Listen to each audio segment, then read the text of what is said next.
বাড়িতে গিয়ে সবাইকে ফুচকা খাওয়ালাম এবং আমিও খেলাম। ইয়েস। তো অনেকেই ভাবছেন এই সময় বাড়িতে, কিন্তু না, এটা হচ্ছে ঈদের সময়ে যখন বাড়িতে গিয়েছিলাম। ছাড়তে একটু লেট হয়ে গেছে, সেজন্য আমি খুবই দুঃখিত।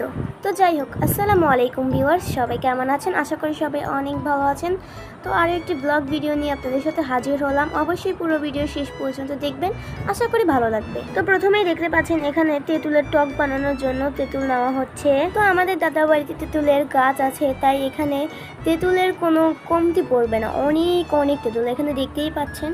তো এখানে পরিমাণ মতো তেঁতুল নিয়ে এতে পরিমাণ মতো চিনি, তারপর পানি দিয়ে একটু সময় ভিজিয়ে রাখবো। তো যখন গ্রামের বাড়িতে ছিলাম অনেক ফুচকা খেতে ইচ্ছে করছিল, কিন্তু জানেন তো ঢাকা শহরের মতো গ্রামে ফুচকার এরকম কোনো দোকান পাওয়া যায় না। আশেপাশে পাওয়া গেলেও হয়তো দু একটা, কিন্তু ভাবছিলাম যে স্বাস্থ্যসম্মত উপায়ে ঘরেই ফুচকা বানিয়ে নেওয়া যাক অল্প কিছু উপকরণে, আর সবাইকে টেস্ট করানো যাক। তারপর এখানে দেখতেই পেলেন পেঁয়াজ মরিচ ওখানে কেটে রাখা হয়েছিল। তারপর এখানে চাট মশলাও বানানো, তারপর বাজার থেকে ফুচকার যে কিনতে পাওয়া যায় না, যে ভেজে খেতে হয়, সেটাও কিনে আনা হয়েছে। দেখতেই পাচ্ছেন এগুলো বাজারে সব জায়গায় পাওয়া যাবে, কিন্তু ওইরকম রেডিমেড ফুচকা বানিয়ে যে শুধু গিলবো ওইরকম পাওয়া যায় না। এখানে দেখতেই পাচ্ছেন ফুচকাগুলো ভাজা হচ্ছে, কত সুন্দর ফুলছে। কিছু কিছু ফুলেনি, কিন্তু এগুলো হয়তো কোনো সমস্যা ছিল সেই জন্য ফুলেনি। তো আমরা বাসায় কিন্তু এরকম মাঝে মধ্যে ফুচকা বানিয়ে খাই।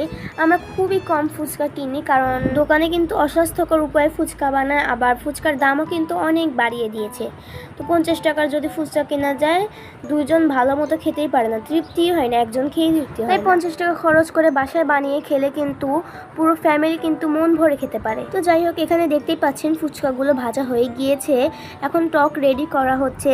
টকে লবণ, তারপর চাট মশলা, মরিচের চিলি ফ্লেক্স যেটা, সেটা দিয়ে ভালো করে নাড়া হচ্ছে। তারপর স্বাদ মতো চিনি, এই সব কিছু দিয়ে নাড়া হচ্ছে, দেখতেই পাচ্ছেন। তারপর ফুচকার ভিতরে যে ডালটা দিতে হয় সেটা বানানো হচ্ছে। সব রকমের মশলাপাতি, আলু, সিদ্ধ আলু আর হচ্ছে বয়েল করা ডিম ভাজি কাটা দিয়ে ঘুজি করে দিয়ে দেওয়া হয়েছে, দেখতেই পাচ্ছেন। তো সবকিছু বানানো হয়ে গেলে যে যার মতো চামচে করে নিয়ে খাচ্ছিল। আমি যেহেতু ভিডিও করছিলাম আমি নিতে পারছিলাম না, তাই আমাকে ভরে দেওয়া হচ্ছে, দেখতেই পাচ্ছেন। তো আমি আলাদা করে একটু টক নিয়ে নিয়েছিলাম, পাতলা করে, যেমন ইন্ডিয়ায় খায় না ওইরকম ভাবে। তো ফুচকা খেতে অনেক মজা হয়েছিল, সবাই অনেক পছন্দ করেছে। তো এই ছিল আজকের ভিডিওটি ভালো লাগলে লাইক কমেন্ট শেয়ার করে পাশে থাকবেন। আল্লাহ হাফেজ।